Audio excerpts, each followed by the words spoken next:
Hello kindred longevity lifestyle designers, this is Govern Hero Secrets of Longevity.com. This is a different video than you'd be used to seeing on my channel. This is the type of video I would normally post on my vlog channel. However, I've made a decision to post almost all of the videos I normally post on there here now. I find, in hindsight, looking at what I'm mostly covering on that channel can be put on this channel, because even though it's more far removed than the traditional videos on health that I do, it can still be linked in different ways because it's largely on my lifestyle, and my entire lifestyle, worldview, and experiences in life. I find I can always trace back an element of them to health.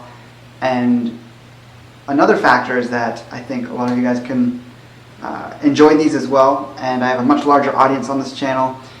It's going to help me in getting more views. The videos will get more widely seen, and obviously if it's just not working out at all and people don't want to see it, I'll probably move them back over there. Definitely keep subscribed over there, because I will be posting more random videos up there, no set schedule. I try to do 1 to 2 videos a week on there, 2 to 3, more likely 2 on this channel is what I've done, but I'd like to get this channel up to like a good solid 4 videos a week at least, and we'll see how this goes. Now, this video is going to be on the topic of politics. I've covered politics on my vlog before many times, or current events within the political sphere. And in this one I want to do sort of an all-encompassing video, and you can kind of just understand how it can relate to health, in that the more control we have over our own decisions, the better, in my opinion. So you look at mainstream medicine, for example, the more people allow that to make decisions for them and to try and guide their health, generally those are the types of people that end up with the most problems, being on the most medication, having the lower lifespan, etc. So the more independent we can become as individuals, as sovereign beings, we're going to be in much better shape. Of course, with that comes responsibility to take yourself there, because there are plenty of people that don't have the support of even mainstream medicine, and thusly they don't have any interest in holistic health either, more natural-based health, and they're going to run into problems since they're just simply neglecting that part of their life. Now with politics, a big sort of realization I've had in the last few months is that, and I always struggled with this, it wasn't so much as a realization as to adding in another understanding that I was always struggling to understand, and this chart really explains it well. So if you think of the basic political spectrum, where you have the left versus the right, and various political parties are often put somewhere along that spectrum. There's the center, there's left, right, but that really is not a complete way of looking at it, and it's extremely limited. It really just put a lot of confusion in my mind, because you take the traditional mainstream views of right and left. There's the whole issue of social issues that can be very different from economic issues, and any one issue could technically be put on a different place. So you might have a very left-leaning party that has very conservative views on health, because they want to only have mainstream medicine or allopathic medicine as part of the socialized medicine. That was my initial catalyst, you could say, that got me out of thinking that socialized medicine, where you're paying the government to provide you with healthcare, is probably a bad idea, because it cuts off the ability for people to use alternate means with their finances to build up and have more sustainable health. For instance, if I were to just do some math on what I pay for taxes per year and what that goes into, I'd much rather that going into either an insurance company that can then help me if I ever have a health issue, but because I'm putting more emphasis on my own personal health, I'd probably have much lower premiums, and I could do more things, more holistic therapies that would further increase my health factors. And that's a whole topic in and of itself, which I'm not going to get into. You've heard me talk about things like this in the past. I've done videos even on my first blog with Zach Martin Kilgore channel about Obamacare, and I was pretty off mark on that in hindsight. Maybe I'll have to do a revamped version of that. Obamacare is looking disastrous. Definitely don't think it's a good thing. But my basis for that was looking at the health statistics of different countries all around the world, and it was very clear that the US is really lagging behind. But personally, I don't think The reason is lack of social health care. It's a lack of other factors and the emphasis on allopathic care. Then you get into corporate influence on the monetary system and the increasing state, which is easily influenced by corporations in the case of the US and many developing countries nowadays. And that in turn sets up the individuals within those countries, within the US, to have less choice and less ability to take care of themselves, and also have the knowledge to be able to take care of themselves. So going back to that idea of the political spectrum, what was the big revelation is that there's this thing called the Nolan Chart. And this even has its limitations, so it's by no means the be-all and end-all of the way of looking at political spectrum. It's actually perhaps better thought of in a 3D model. I'm not going to be able to show that, but I'll throw the Nolan Chart on the screen in a second. But if you imagine it, you have left and then you have right. You also have more personal liberty versus more of a status type scenario. So by that accord, you can understand that that central point that runs through the middle, yes, you have the traditional right and left that we see in most developing countries today, whether it's slightly above towards liberty or slightly below towards more statist is not always the easiest to determine, but it's quite apparent that things are actually moving more towards status when you see all these overarching attempts at taking away people's personal freedom, with especially in the US, with all these major issues with the NSA and all these organizations that are spying on people, getting that information in the guise of public security. That's simply not going to be good. And if you're plugged in at all to a lot of online news sources that aren't connected with mainstream media, that's another corporation in and of itself, you are probably exposed to this and you see these problems, and there's a burgeoning libertarian or more liberal-minded, I mean that in the literal sense, not the political sense, movement where people are wanting less government overall. Whether it is a slightly right-leaning libertarian or left-leaning libertarian government, those small differences aren't as big as the idea that we need to get further up. So I'll post the Nolan chart.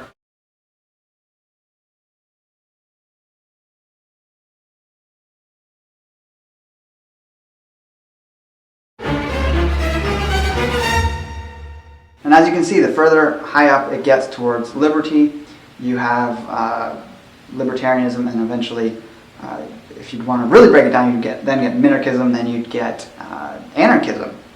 Now, I don't have a specific ideology I adhere to. I've lately been reading and looking at everything that there is out there, and there's a lot of great things that I've seen in various anarchist views, but I definitely cannot say I'd be one or identify as one. I've seen a lot of great things being done by people like Adam Kokesh on, he's got a popular YouTube channel. He's in prison right now, and we're hoping he really gets out. But he's done a lot of things to really push for more freedoms, especially around being able to carry guns, of course, and then also around drug prohibition, which is still an ongoing heated debate. And anyone with half the awareness knows that prohibition does not work. It didn't work with alcohol, it doesn't work with marijuana, it doesn't work with the other drugs. You need to get these legalized. The idea of taxing it is kind of going down another route, but at least getting it decriminalized and then legalized is the ideal place, because then you don't have the criminal organizations involved in their production and sale. Now, when it comes to social liberties, the freedom to carry a weapon, the freedom to cross borders without being patted down every time you cross little tiny borders, which is happening more and more in the US, or attempts to do that, or going on flights, etc. Whether it's the freedom to have an abortion if you want, whether it's the freedom to get married if you're homosexual. All these things are ideals that we want to have as open as possible, that still holds public safety in its best accord. But either side of the current mainstream, right and left sides, we see both of them still wanting to limit people's freedom when it comes to those types of social issues. Now, when it comes down to economic or fiscal conservatism versus liberalism, that is a separate thing from social issues, which gets people confused, because you can be fiscally conservative or fiscally liberal but have the opposite view in terms of your social views. And traditionally we see, the conservatives At least when I say traditional, I mean the mainstream that we see today, because technically traditional conservatism is more of a libertarian type mindset. But the current conservatism is very much, generally speaking, in the US against abortion, even in Canada, and against all drugs being kept criminal, if not increasing their criminality. And with modern liberalism or Democratic Party systems, we see the attempt at limiting gun rights. Also, to some degree, wanting to keep drug prohibition ongoing. And there's other things that they're wanting to clamp down on as well. Now, I'd be very hard pressed to find anyone that actually thinks that the further downward you go, the better it is. It's only better for a select few who have more power and more influence and more control over people. It's actually not even good for them. They're just getting off and feeling like it's good for them. But the further down you go, you see you have the extremes of communism, the extremes of fascism in the form of in the past, the Nazis or Mussolini's dictatorship or Saddam Hussein's dictatorship. And we definitely don't want to go down that route ever again in our history as humans. But we see, unfortunately, things heading that way. And in this time period, it's not so much of the political regimes that are going that direction. It's the corporate influence that's generally pushing both sides of the political spectrum towards that very scary place of more power, more government, larger government, bigger state, and that's when you're going to see the oppression of the people. Whether it is from the right or left doesn't matter. Stalin killed millions of people. Hitler killed millions of people. Mao killed even more millions of people. So we know that these totalitarian governments are very scary. Absolute power corrupts absolutely.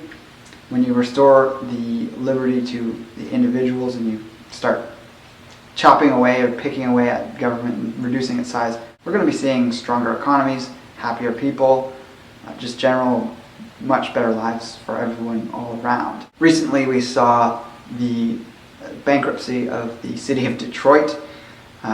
Interestingly enough, it was a city of consecutive Democratic mayors, so that was a constant injection of the sort of handout type political ideology, which does not work as it appears. I've definitely grown up, I don't want to blame my parents for anything here, but very liberal-minded family and people around me. There's definitely a lot of strength in some of those ideas I grew up with, but definitely a bit of the black sheep when it comes to that type of thing now, in that I'm talking more openly and have had these ideas brewing for a long time, but really getting a handle on, I guess, my political ideology more and more nowadays, and seeing the effects in not just family but friends as well, and seeing their kind of reaction. You know, there's this general idea that, oh, welfare is good, it helps people. But you don't actually help people by just throwing money at them. It doesn't help any problem just throwing money at it. You have to have very concrete and great ways of approaching a problem to solve it. I've always been very reluctant to give people money on the street because you don't know where it's going. I'd much rather give them food. A few times I've tried to give people on the street food, they usually turn it down. So that tells me, you know, something weird going on there. Yes, they have a concern about health and safety. But even with myself, I've noticed when I have money given to me or help given to me, I'm less likely to value it, and it generally doesn't get me out of a problem that I've created for myself, whether economically or whatever. And that's just part of the school of hard knocks that I think a lot of people come up against. I was paying rent at the age of 18, even though I was still living at home I'd actually moved back home after moving out.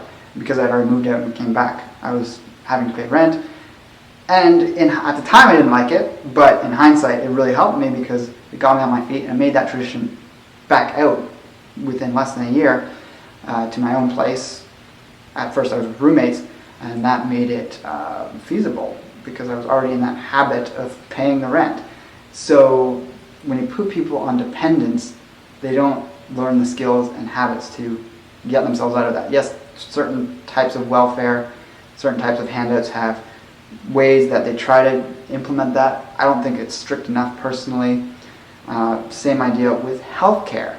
When healthcare is given to someone free of charge because it's on the taxpayer's dollar, people don't respect their health. Yes, there's a lot of different things going on here, a big one being corporate influence on the food and agricultural system. You know, you have cheap crap food available, people's health turns to crap.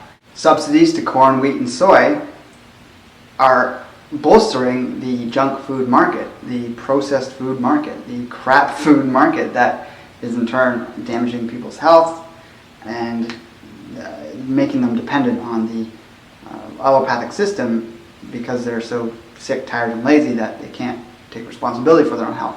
If you imagine what portion of your taxes were going to those subsidies and you had that money in your pocket, and if you were to also include the fact that we might not have socialized healthcare and we had privatized healthcare that because of competition was cheaper and more affordable, and you could choose a plan that was tailored to your lifestyle interests, that extra money could go towards, you know, organic food, holistic therapies, and much better lifestyles overall.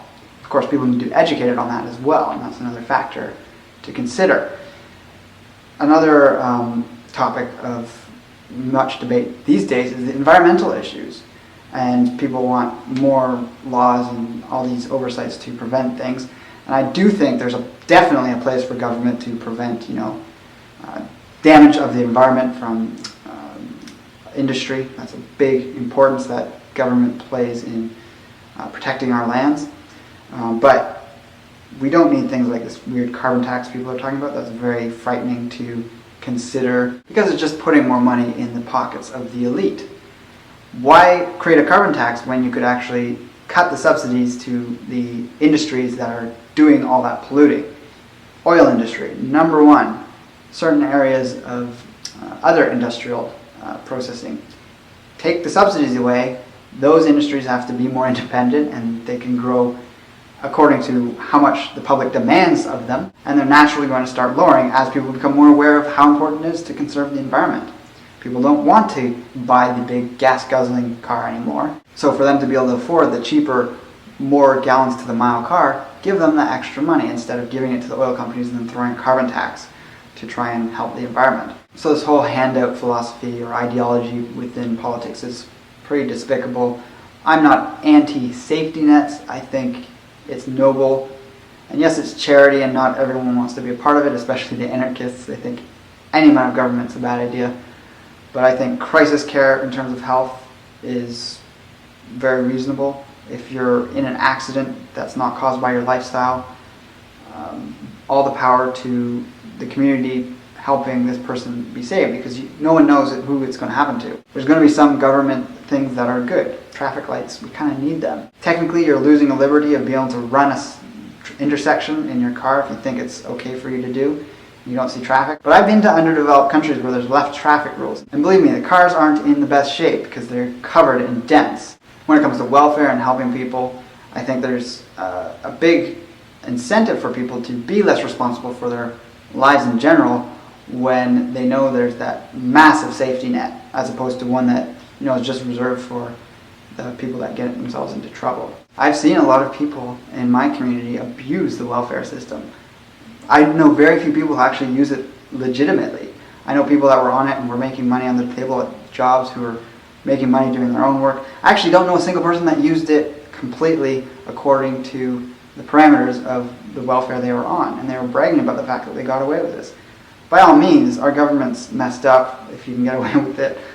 I'm not going to condone that, but I don't look down upon these people. I see it as the problem of the system. In some cases with my friends who were on it at one point or another, and they were doing something possibly shifty, they actually got out of it, and they have a booming business now, and they're paying taxes through that business, so they're paying whatever they got out of it back into the system.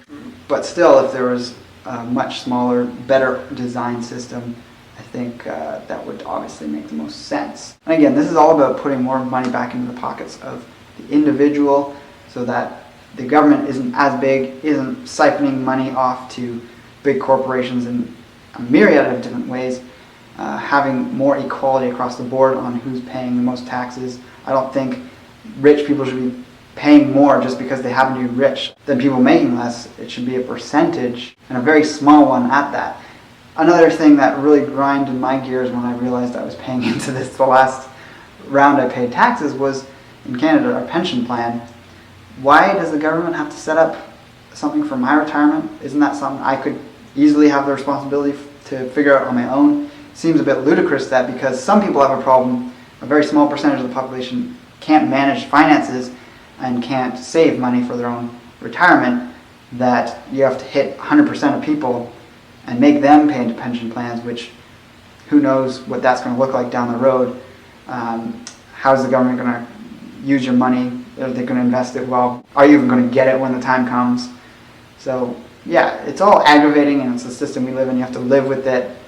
But let's start focusing on ways that we can fix this and support the grassroots movements of libertarianism and these more libertarian-oriented type mindsets to whatever degree it is. If it's more extreme, that helps push things towards that end of the spectrum, and I think that's a very good thing.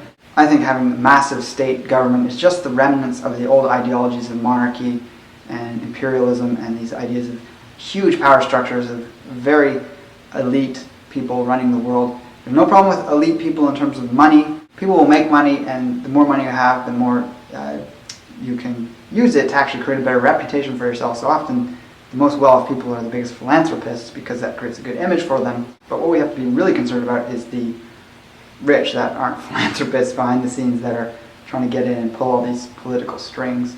You know, just look at the types of people that supported dictators when they were in power, and you can start to see really who's perhaps a big culprit in the world today is the ones that are pulling those puppet strings, supporting the dictators in favor generally of communism or extreme fascism because it overbears on top of the people, and they're actually against these mindsets that increases personal liberty for people. They view people as sheep, they see us as farm animals.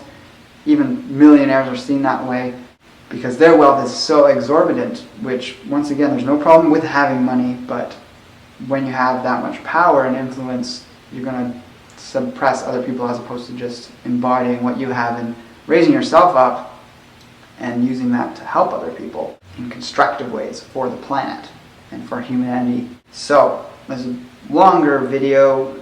Not all my vlog type videos go on this long, but this is a very passionate topic of mine.